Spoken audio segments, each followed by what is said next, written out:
We're with Dan Majerle, three-time NBA All-Star and also a former Cavalier. All right, Dan, when you were drafted by the Suns, you were actually booed by Suns fans. Was that a little more extra incentive to do well for the Suns? No, I kind of understood it at the time because I wasn't that heralded coming out of college, out of a small college, Central Michigan. So, they really wanted to draft a guy named Derek Chivius and had no idea who I was. And draft day, they booed me. And, after that, I went into the Olympics in '88. So actually, by the time I got to Phoenix for my rookie year, they had seen me playing the Olympics and they had seen my game. So I got a great reception once I finally ended up here, and from that day on, they really embraced me, and I love playing here, and I've been here ever since. I went to Cleveland for a year and Miami for 5 years, but I always made this home, and this is where I love to be. How about in Cleveland? You played for 1 year, but talk about your time playing. I enjoyed it. I mean, it was obviously very tough for me because I'd played, for the Suns for 7 years, and when they traded me, it was a hard deal for me. And I went to Cleveland, and luckily I went to an organization that had a great coach, a great organization, a lot of good players. We started off a little rough that year. I think we started off 0-7, but we fought our way back and ended up making the playoffs in the 3rd seed. So I really enjoyed my time in Cleveland and thought maybe there was a chance that I was going to re-sign with them, but it didn't happen, and I ended up going to Miami. But I played for 3 organizations in my career: Miami, Phoenix, and Cleveland, and I enjoyed every one of them. Now, you're known as Thunder Dan Majerle, not for your outside shooting, but for your dunks. What was the craziest dunk you did? Not in the game, but at practice or whatnot, either. When I was young, I used to dunk all the time. I was kind of athletic and didn't have that many injuries. In my rookie year, during the playoffs against Golden State, they had Manute Bol, who was 7'7" at the time, and I got the ball on a break, and he actually tried to block it, and I dunked it right over him. And that was probably one of the better dunks I had in my career, and they ended up making a big poster of it and put it on billboard and put it on the side of the highway. So that's probably the dunk I'm known for most my rookie year. Now, you're a shooter.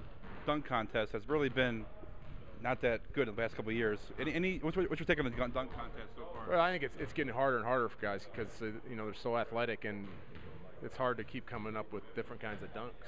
I mean, guys are doing so many different things, and then I think it hurts the league that the premier stars aren't doing it. I mean, you got guys who are just kind of role players. I mean, if you had guys like Kobe and LeBron and Dwayne Wade and guys like that in the dunk contest, I think that generated a lot more interest. Like when they had Magic, not Magic, but Jordan and Dominique and Dr. J and all those guys. Those are the stars of the game.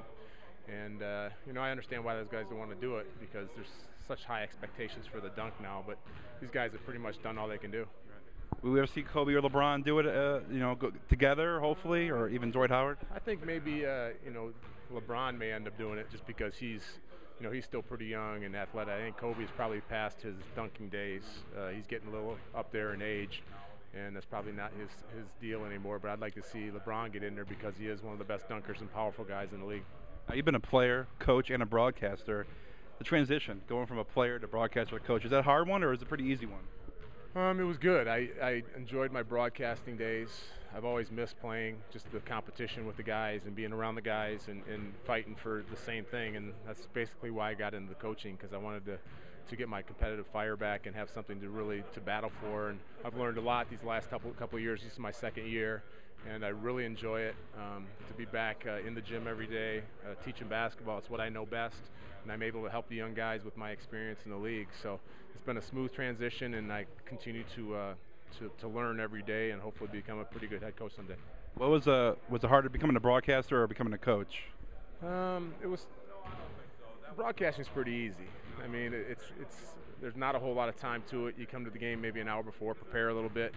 I watched a lot of basketball, so I knew the guys, I knew the game. So I just sat behind a mic and pretty much talked about what I know and what's going on the floor and enjoyed it. But it wasn't really fulfilling as far as able to get out there with the guys. So it was a great job. It really was. And when you get back into coaching, it takes a lot more time, a lot more travel, and this kind of consumes your life. There's not a whole lot else you can do. But I enjoy this a lot more. Now, looking you up on internet, I saw you were in a movie. Jake's Corner, you're a Hunter #1. That's right. Talk about that. A buddy of mine, Jeff Santo, whose father is Ron Santo, the famous third baseman for the Cubs. He's a filmmaker and producer, and he has done a couple films, and he asked me to get behind his project, and I did, and helped him raise money. I gave him some of my money, and he made me executive director, and for all that, he actually gave me a part in the movie. It was right at the beginning, and Jeff's a great guy, and we're great friends, so it was fun to be a part of the movie. And it's like the third or fourth movie I've ever been in, and I've only had like 1 or 2 lines, but it's good to be in there and see the behind the scenes things, and to see the finished product. And he did a good job, but that was a fun experience. This is my first time in Phoenix, and looking at tour guide, it says Marley's is a restaurant to go to here in Phoenix. Talk about the restaurant. How long have you had it for, and what are some specials you have going on? Like, if I was going to go there, what should I order? Okay, well, I have 3 restaurants now. I started off with the first one right down here in downtown, about 2 blocks from the arena. That's been open 17 years. It's called Marley Sports Grill.